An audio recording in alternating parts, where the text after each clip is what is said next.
Hi, hello. Welcome to another episode of Isaiah's Newsstand. It's your host, Isaiah Edwards. The date is June the 20th, 2025. Hopefully this episode finds you well, in good spirits and high hopes. As for me, I'm doing pretty good. Happy Friday to ya. Hopefully this Friday energy catches you well. I'm recording pretty late on a Friday night, so you probably won't be hearing this until a Saturday or, someday beyond on a Monday or Tuesday. Who knows? But I hope that this energy catches you. Hopefully it's good. It's vibrant. I know I probably sound pretty tired right now. That's because I am. I'm not running on a lot of sleep. But we had a good day. So let's just get into that. We can just start yapping about that. Let's get into the news. We got a good amount of news to cover. So yeah, we start off the day still in pain. My back, hurt. It was better though. It was definitely an improvement, and I was very hot and cold on whether or not I was gonna go work out today, right? And it was funny because I was like, okay, it hurts. I took some Advil, started feeling a little bit better, which was naturally affecting my opinion on my what I was gonna do, and I wound up talking to some of the I call them my muscle guys, my muscle bros at work, and I was telling them kind of updating them on my situation, where I'm at, with my fitness stuff, and I told him, I'm like, yeah, I think I'm going to have to I had to take a day off the other day. I think I'm going to have to start, thinking about taking more time off. And they're like, dude, yeah, it's crazy that you keep doing this, that you've been doing 7 days. Like, you really got to take it down to like 3 or 4. And I was like, y'all sounded crazy for that one. But my argument has always just been, and we kind of came to this conclusion, because we're just a bunch of bros. I think at the end of the day, when it boils down, it's just like, when you have a sense of youth, and you have that ability to kind of push yourself and max out and do it, like that makes sense, right? Like, for them, they're a little bit older than me, so they're like, or maybe a little bit more than a little, but who knows? I ain't counting, but essentially they're just like, yeah, you're a bit younger, so it makes sense that you have that energy. And I'm like, yeah, and I know my time is ticking. I'm already behind the ball, so I just have this tenacity. It's just hard for me to stop, but I'm realizing that I got to take more time. So they're like, okay, that's good. At least you're learning. So that was a nice little exchange. I will say I've been kind of eating a little bit more over the past 24 hours. On the food bowl, the chicken and rice bowl, I added some refried bean. I added some cheese. Even ate it with a bowl of tortilla chips, just to kind of add. I feel like eating a little bit more is a little bit of a comfort thing, but also maybe a little bit of the extra calories can kind of help, because I don't think being at a caloric deficit is necessarily great when you need to recover. You need to actually repair things. So I try to eat a little bit more of a full thing, or just give in a little bit more to some of my food urges I've been holding off. One of the food urges I submitted to this morning, actually, I wanted it because I wanted it so bad yesterday. I had it in my hands, and I could feel myself wanting to go into gorge mode, and I'm like, stop. This isn't it. This isn't the way. And I put it up because I wanted not just this chicken sandwich, these two little chicken sandwiches I got, which I've talked about on the pod before. But I also wanted another sandwich. I wanted to eat 2 sandwiches. I'm like, I need it. I want it. Give me the calories. And I'm like, no. We're not bulking like this. We're not doing this now. No. This is not the way. But I was like, let's compromise this morning. And so I got 2 of the little chicken sandwiches, and they're very yummy. That was nice in my tummy. And didn't get the other sandwich. And also, I really want a specific sandwich. I want a pretzel bun. I've been feeling that I want a pretzel situation. But it wouldn't have been good to get it from there anyway. The hunt continues. But overall, work was good. We had a good, solid day at work. No real complaints, outside of my back. But like I said, it was generally good enough to go. So I went to where? The gym. I was back at Planet, like I never left. And you knew it's Friday. It's Friday. It's the freaking weekend, baby.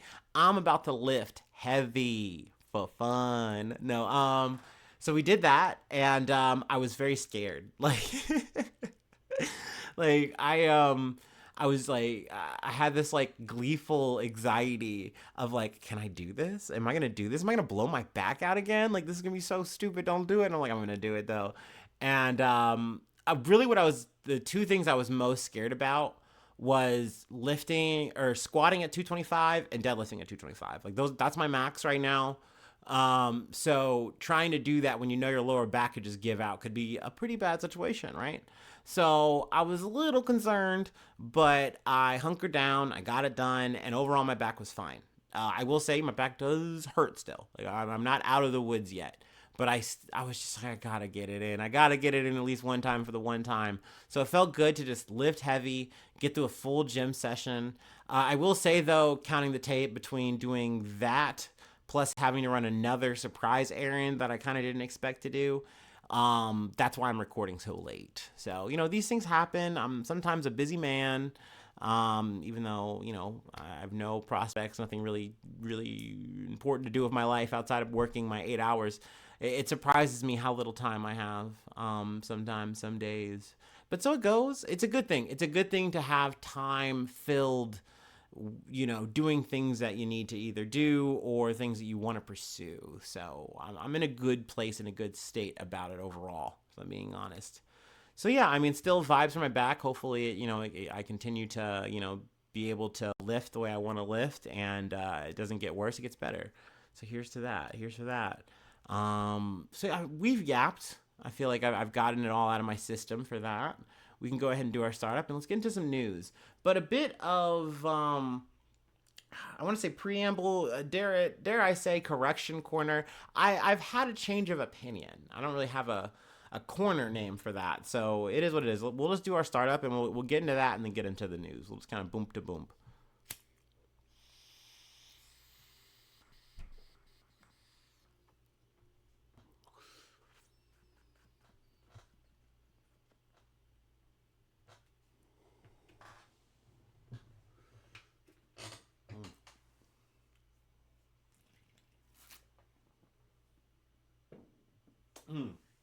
Okay. So I wanted to kind of talk again about the Karen Reed trial case situation. This is technically my third time really talking about it. I don't have an article to really reference here. It was one of those things where I noticed amongst my friends, and I might have mentioned this before, where like I realized like I had a dissenting opinion. Like my opinion was different from theirs. Um, and I was finally able to kind of talk to someone who had a differing opinion from mine and really get like hear their side of it, and not just their side of it, but like get more details. Cause I mean, as y'all know, I'm doing my best here. I got a whole fucking job. I got all this other stuff to do. I try to cover the news and the things and the happenings like to the best of my ability. But especially, when you have court case stuff and, insert issue here, that there's always just so much I miss, and I was curious why, people had such strong opinions that they're like, no, Karen Reed's not guilty. Like, she's not guilty. Like, the evidence doesn't support that she's guilty. Actually, so, surprise, surprise, there's more evidence to the fact that there was, like, a conspiracy. And I don't really want to get into, like, the big details because I don't really have things to, like, really verify and stick to. That's another reason why, I try to at least stick to kind of, like, I use these articles more times than not as, like, a masthead or, like, a touchstone, whatever. I can kind of hold on to that source and reference, and at least we can kind of go from there. This is more like, hey, I'm getting this from my friend who got this from actually, watching the trial pretty much all the way through, not just watching the trial, out listening to like bloggers and doing they did the full Monty. They did the real work, right? So that's why I really wanted to hear their opinion. And I'm like, can I ask you some questions and you give me some answers? And that's what they did. And after that, I came out of it being like, okay, fuck my little Occam's razor bullshit. Like that's dumb. Like, looking at this situation with maybe, a little bit more insight, I can lean a little bit more and say, okay, maybe that conspiracy thing makes a little bit more sense. Maybe the story was a little bit odder than I thought. That being said, it's still a quagmire of a situation, and who knows if we're gonna get all of the details to come to light in actual justice. And I guess I can maybe put justice for O'Keefe on there or whatever. Like I said, at the top of this, at the end of the day, this is a cop on cop situation a little bit, maybe, especially if you're subscribed to the police conspiracy theory there. So I don't know. Anyway, I know I'm starting off a little bit different, but I wanted to get that in. I wanted to talk about that a little bit because, hey, like I never want to come into this as if I'm some infallible person. Obviously, I get shit wrong all the time. This is a very human experience that I'm going through with you, dear listener. You know what I'm saying? So, like, hey, sometimes I'm going to come on here, have a take, sit on that take, because I can be a stubborn asshole. But if you convince me, then you've changed me. You convince me. I will come and be like, hey, got it wrong, or I feel a little bit differently about it. I feel a lot differently about it. You know what I mean? These things can happen. So I don't just want to say, well, so what? I changed my mind and not mention that. So there we go. The jury's still out in my head here on this one, I guess. But yeah, we've changed it up. We switched it up a little bit. Anyway, let's get to the main news at hand that I wanted to cover for the day or the night. From NBC News. Pro-Palestinian activist Mahmoud Khalil released after months in detention. Pro-Palestinian activist and Columbia University graduate Mahmoud Khalil was released from detention Friday evening. Ending more than 3 months of custody in a test of the executive branch's power to unilaterally act against legal U.S. residents. Khalil, whose plight has been center stage in President Donald Trump's crackdown on vocal opponents of Israel's incursion into Gaza, has been in immigration agents' custody since March. He was released from a detention center in Louisiana just after 6:30 p.m. Friday, hours after a federal judge ordered that he be freed. Now, I kind of expected this to happen last week, and the process was just dragging, and I'm glad that at least, by this Friday, he is out, thank God. I'm happy to be able to cover that. Although justice prevailed, he said upon his release, it's long, very long overdue, and this shouldn't have taken 3 months. He said he was traveling back to New York and couldn't wait to reunite with his wife and infant son, who was born while Khalil was in custody. Trump and his administration, they chose the wrong person for this, said Khalil, who was a key figure in the 2024 Columbia campus protests against the war in Gaza. This doesn't mean that there is a right person for this.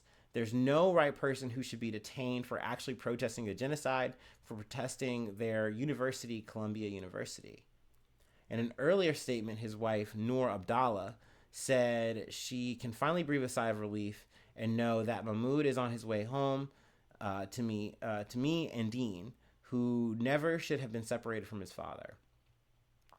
We know this ruling does not begin to address the injustices the Trump administration has brought upon our family and so many others the government is trying to silence for speaking out against Israel's ongoing genocide against Palestinians, she said in a statement released by the American Civil Liberties Union.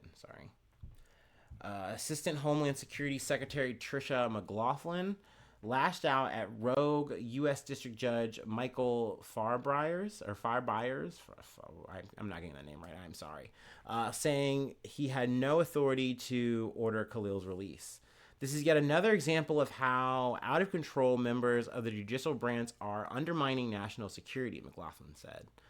Their conduct not only denies the result of the 2024 election, it also does great harm to our constitutional system by undermining public confidence in the courts. I fucking hate this angle that they keep rolling out as if because Donald Trump won the election, he has like the mandate of heaven or something. He can just do whatever the fuck he wants, and we're just supposed to accept it. And not only just we, the common fucking people, but also the people who are judges, who are supposed to keep the power of these other branches in check. It's like, no. You guys don't matter. You're out of your lane. You're out of your authority to try to stop Donald Trump from doing any fucking thing. And I could at least respect the argument if you're like trying to say, well, there are legal, like constitutional things that like are allowed, or if you really want, like you got to take this shit to Congress. Like, but that's not what's being said here. You're essentially just saying this is Donald Trump's world. We're just living in it because the people voted for it. I'm like, that's such fucking crap. Let me see if there's anything else I really wanted to pull from here. He did have to surrender his passport. He's only able to travel to like certain places, either to see his family or to see his lawyer or to go back to Louisiana where his case is supposed to be held. Khalil, who has a green card, is married to a U.S. citizen and has no criminal record. He has not been charged with a crime. So it's crazy that they're like, no, we have jurisdiction to do this. Essentially, I believe Marco Rubio is using the Immigration and Nationality Act of 1952 to justify Khalil's removal, arguing he poses a national security threat, which is he's saying that Israel is doing a genocide. And because of that and other things that they're trying to loosely say, it's like, oh, well, he's supporting Hamas, so therefore he's supporting terrorism. He's advocating for violence against the Jewish people, so he's being anti-Semitic. Blah, blah, blah, blah, blah, blah, blah. They're really fucking twisting it. They're really fucking jerking it. So I would not be surprised that this is not over. And I'm sure they're going to try to run this up, who knows, all the way up to Supreme Court. I don't fucking know. I'm sure. Sky's the limit for these motherfuckers. But yeah, I mean, essentially they're trying to say that this judge didn't have the authority to do this, and he's just getting in the fucking way. I think it's crazy that it took all this just to get Khalil out.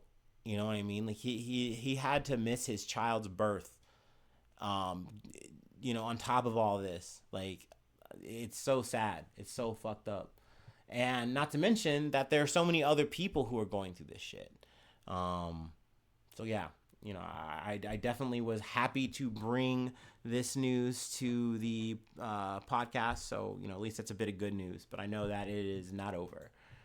But yeah, let's go ahead and move on to our next story. We got a couple of Supreme Court stories to cover from CNN. Supreme Court allows victims of terrorist attacks to sue the Palestinian Authority, or the PA, if I refer to that for the rest of this. The Supreme Court on Friday said that the families of victims of terrorist attacks in Israel may sue the PA in a decision that will likely make it easier for victims of other overseas attacks with ties to Palestinian groups to seek damages in U.S. courts. Chief Justice John Roberts wrote the opinion for the court, and the vote was unanimous. That's an important part here to me, personally, that this is once again a time that we're not talking about the majority here. We're not talking about the 6-3 bullshit. Everyone was in lockstep on this. I think that is an important thing to make note of and highlight. Roberts wrote that the federal government has strong interest in permitting American victims of international terror to pursue justice in domestic courts. The court has recognized the national government's interest in holding accountable those who perpetrate the act of violence against U.S. nationals, who, even when physically outside our borders, remain under the particular protection of American law, Roberts wrote.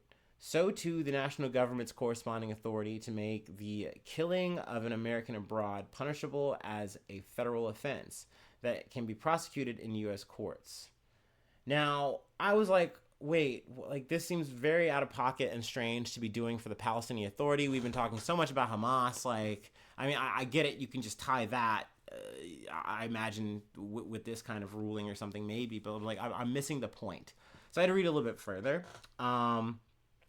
At issue are a series of deadly attacks inside Israel that date back to the Second Intifada in the early 2000s. The question for the Supreme Court was whether Congress had the authority to subject the Palestinian Liberation Organization, or the PLO, and the PA to the jurisdiction of federal courts, which would allow the victims of those attacks to sue for damages.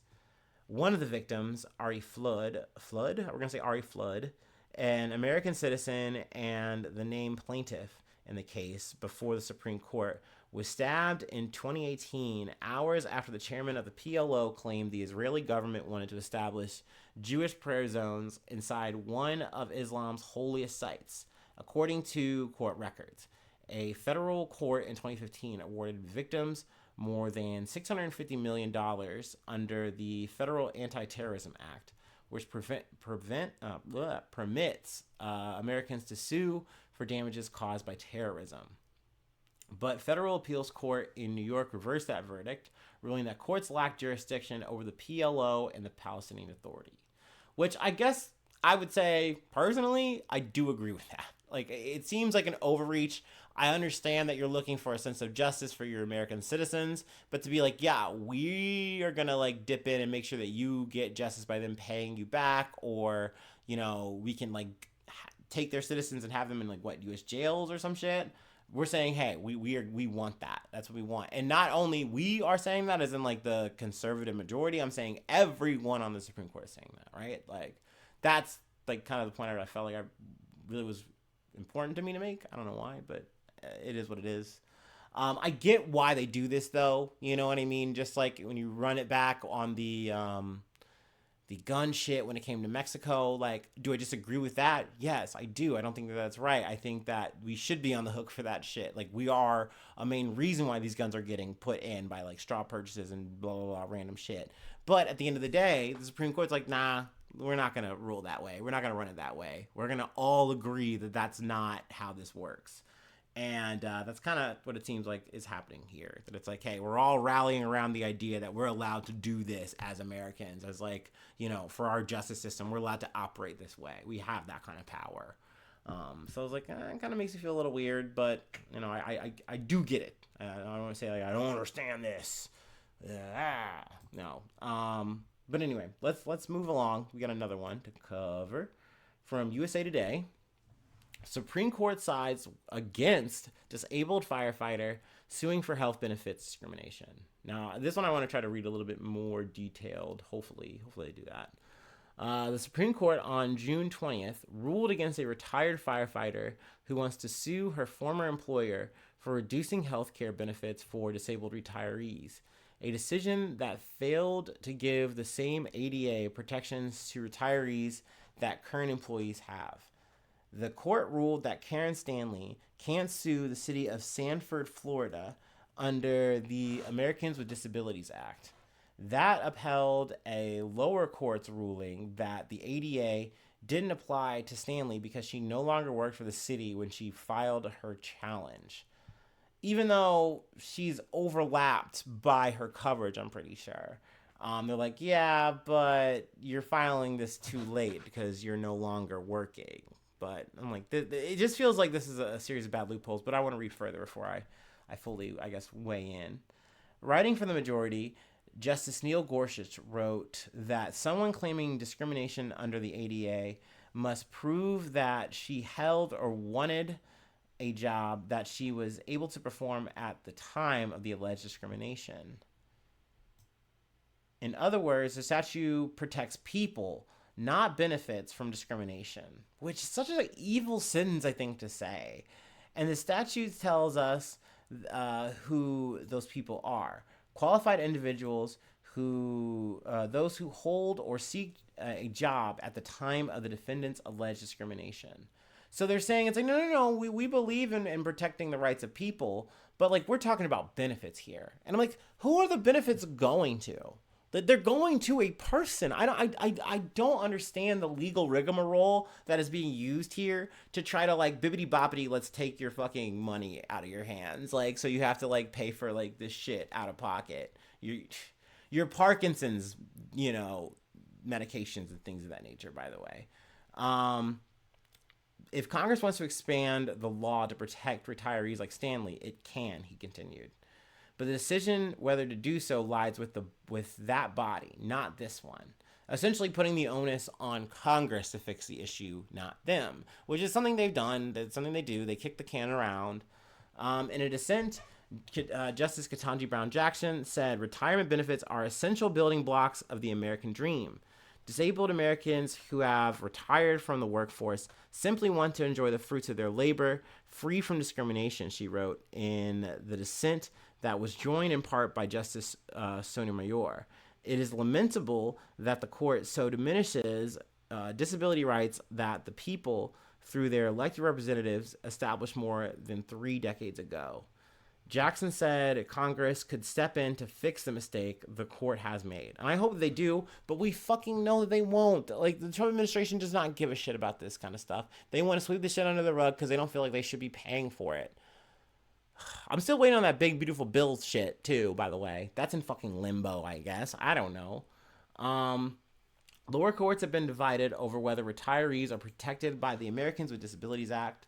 The law was designed to protect active employees and job applicants from discrimination. It was not intended as a law that extended to employers' relationships with former employees.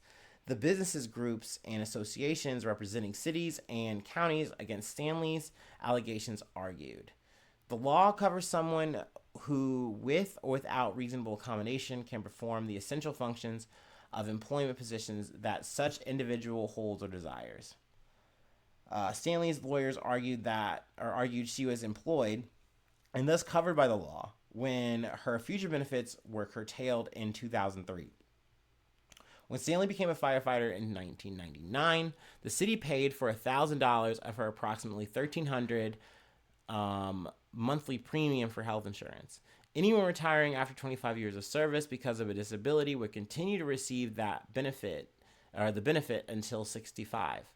After Stanley left the department in 2018 at 47, due to Parkinson's disease, she discovered the benefits for disabled retirees were reduced in 2003. The city covered $1,000 of her $1,300 monthly health insurance premium for only 2 years, after which she was required to pay the whole premium herself. Arguing that the city discriminated against her because of her disability, Stanley sued, asking the city to continue to pay $1,000 for her monthly insurance premium until she turned 65.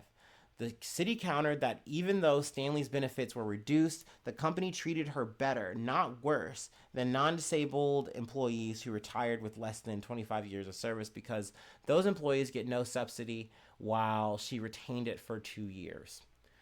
I think this shit's all bullshit. I think this is all fucking bullshit to try to cheat someone out of fucking money that they need to live.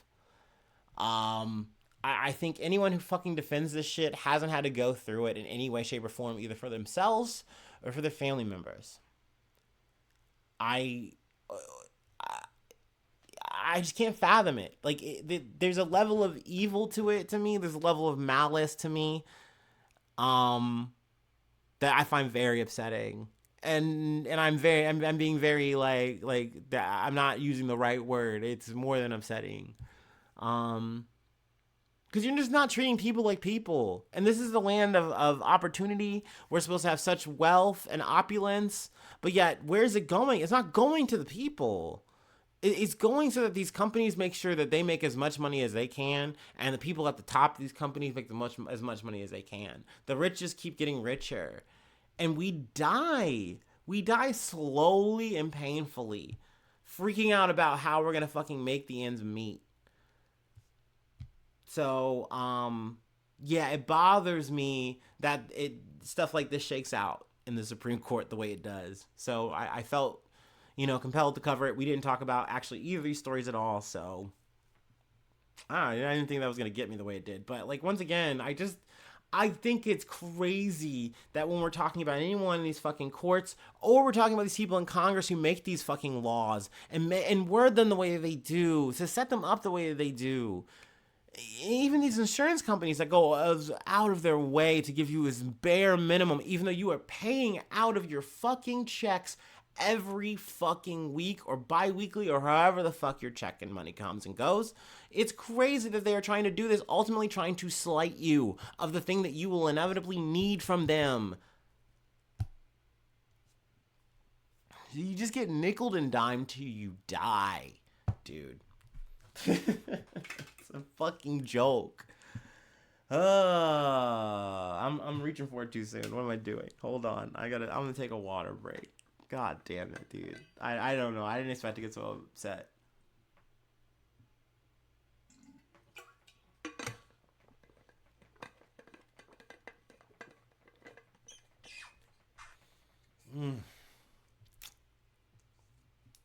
Okay. From Fortune, I want to add that they paywalled me and I had to get this from Yahoo News. So, whatever. A former Hormel Foods employee allegedly made off with top secret sausage recipes and market intel, then joined rival Johnsonville. Yeah, the scandal. Hormel is suing Johnsonville, alleging a former employee supplied trade secret recipes and market intelligence last year. Americans spent $8.5 billion on sausages and hot dogs. I was a part of that. I was definitely part of that economy.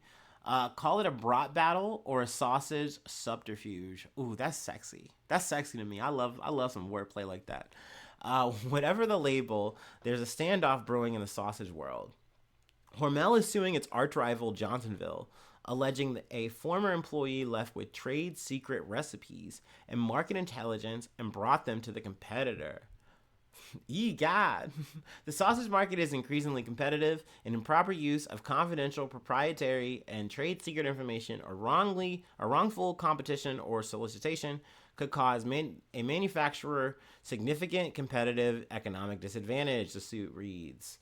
Hormel also accuses another former employee of trying to lure other Hormel employees to Johnsonville after he changed jobs, violating a non-solicitation agreement. Now, y'all know how I feel about non-solicitation agreements or no compete clauses, shit like that.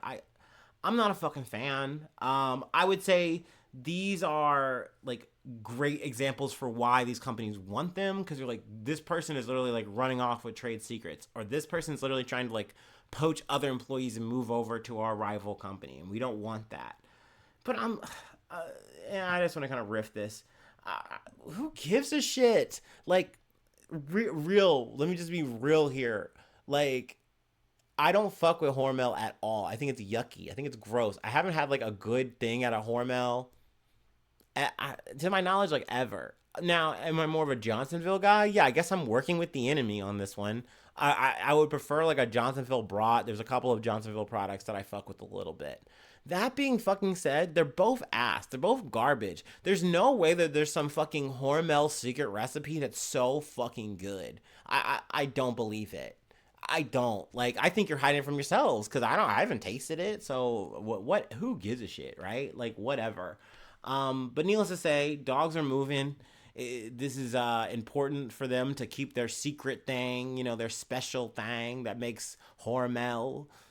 It really makes that shit randy for people. I don't know. Do people even fuck with Hormel? I mean, really sound off in the chat, or not chat, the comments. I wish it was the chat. I wish I was doing live streaming. So it's too complicated. Sound off or hit me up. You know what I mean? Get personal. You can. We'll talk about it. Reach me at the very end.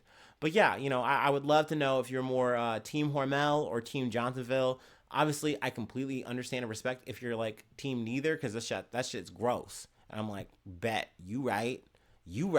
But anyway, we have one more story I wanted to cover. Mea culpa if I've covered this already. I'm getting like recall fucking fatigue. I don't know if I've already hit this story or not.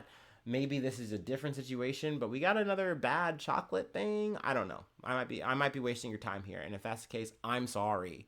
But we can down tune, because once again, I didn't expect to get so heated. But talking about health insurance and shit, that should be making me goddamn mad sometimes. Fuck. You get it. You know what I mean?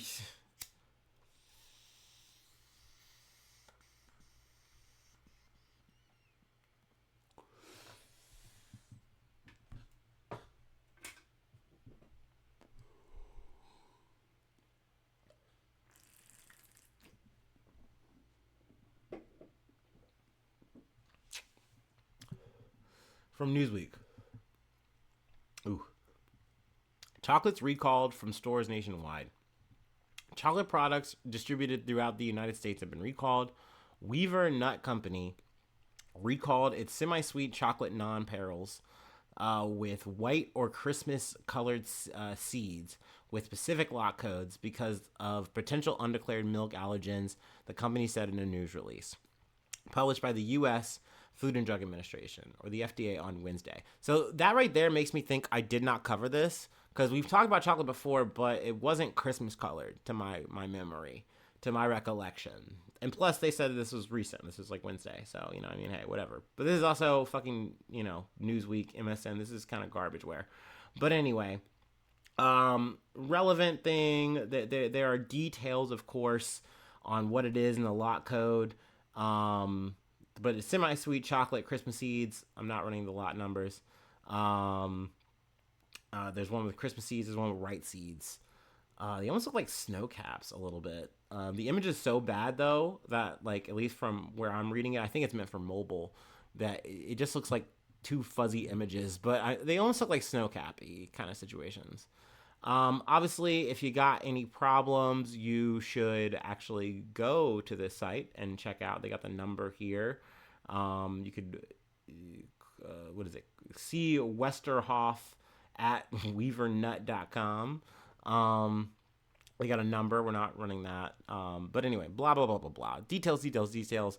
Hopefully you didn't get any of this Christmas chocolate. That'd be so weird. But, you know, I mean, hey, I'm not going to yuck your yum.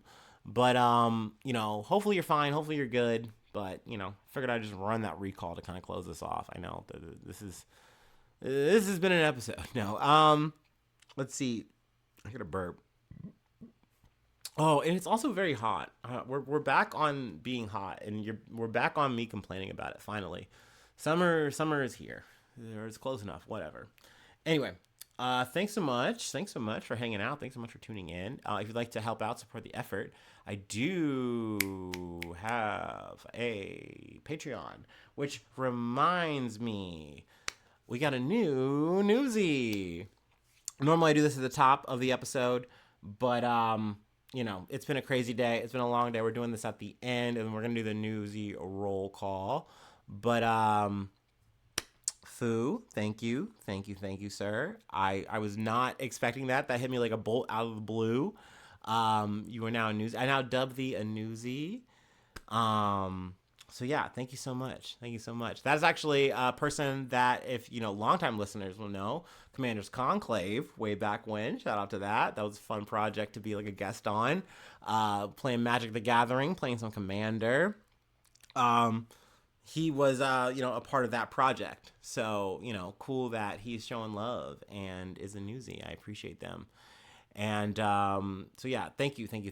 And if you would like to become a newsie, patreon.com/Isaiah News. I don't know if I said that or not. I don't think I did. Let's see. Free ways to hit me up. IsaiahNews1@gmail.com. Feel free to follow me or the podcast on any of the socials. Subscribe to the YouTube. Yeah. Subscribe to the YouTube. Oh, you can like me on Facebook. If you don't say that anymore. That's an old thing. That's an old dated thing, because most podcasters do not use Facebook, I feel like. But I do. I still use it. So you can like me on Facebook. But yeah, no, it's more important that you probably subscribe to the YouTube and you hit the like on this episode. That'd be cool. And you leave a cool comment on this episode. That would also be cool. Sharing is also a thing. Whatever. You can do that or not. But follow on TikTok, follow on Apple Podcasts, follow on Spotify. That's like the main hub. That's like where we do all the work. It's like HQ. But really, it doesn't matter what platform you're listening on. It doesn't matter if you're a certified newsie or not. I love you if you do. But I really just appreciate you listening. I really think it's cool that we've been doing this shit for so long. And for some people, they've been rocking and rolling with this shit, like, from day one to day, like, 900 something. You know? Like, that's crazy. We're crazy for this one. We're crazy for that. And I'm just really thankful to be able to do this. So yeah, thanks so much for tuning in. Thanks so much for being a friend. And hopefully I see you soon for some more good news. I love ya. Bye-bye. Mwah.